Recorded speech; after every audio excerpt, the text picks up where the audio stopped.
Tell me about the security clearances. I can tell you that they are based on angels and that there are at least 9 of them. If there is a 10th, which is subject to debate, it is God clearance. Angels? Yes, the clearances are based on the model of angelic hierarchy that is most accepted today.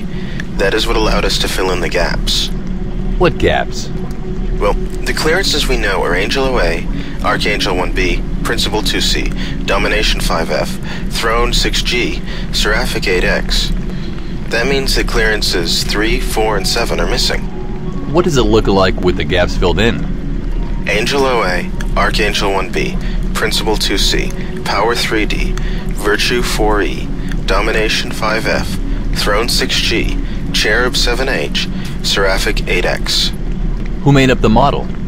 Well, a guy named Dionysus did, based on stuff from the Bible. More importantly to the game is the fact that Aquinas backed him up. You mentioned God clearance?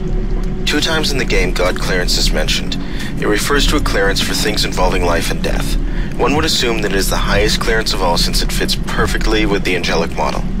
God is of course above all the angels and knows things that even the highest angels do not.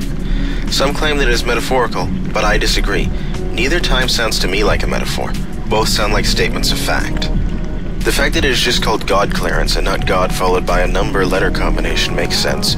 God clearance is self-explanatory. You don't need anyone to tell you that it is at the top. Further, the change in style is not unprecedented.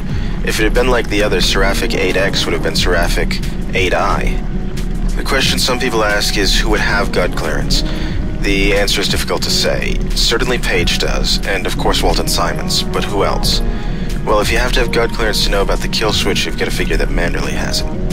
However, doctors and scientists know about the kill switch, so we must assume that some people, whose jobs require it, know about it without God clearance. If Manderley was in charge of activating the kill switch, he might be allowed to know, even if he does not have that clearance. Tell me about the angels themselves.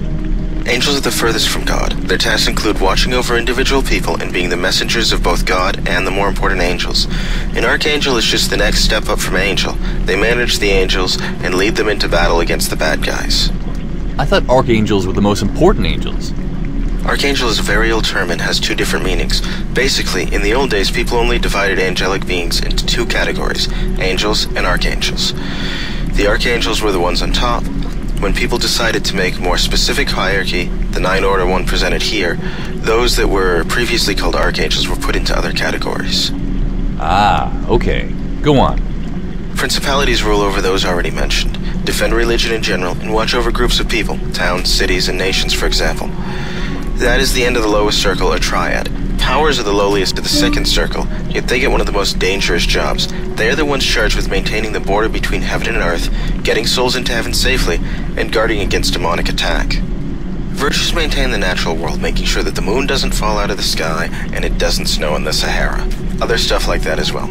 As such, it seems natural to assume that their job is to uphold the laws of physics. In addition to that, they are the ones who take orders from the higher-ups and make miracles.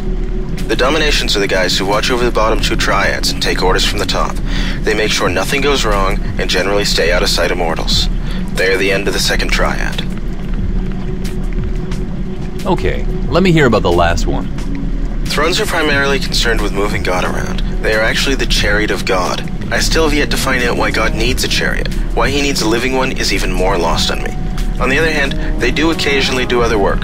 They are the ones who deal out God's judgment. The cherubs are second only to the seraphs, and they have a couple of jobs.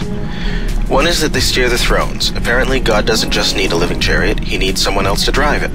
They also personally handle the most important stuff. For example, throwing man out of the Garden of Eden and then keeping him out with a flaming sword that can be turned all ways. In addition, the cherubs also have the knowledge of God, and they are not the damned stupid-looking fat babies on greeting cards and paintings. They are either described as sphinx-like creatures or the angels on the Ark of the Covenant. The seraphs are the closest to God. Depending on who you listen to, there are either 4 or 7 of them. Other than giving orders to other angels, all they do is sit around God. They will not shut up. They constantly repeat the same word. Holy. What does this have to do with Deus Ex again? Not much. It's only really the order that matters. Angels are the lowest and seraphs the highest. Let me ask you something else.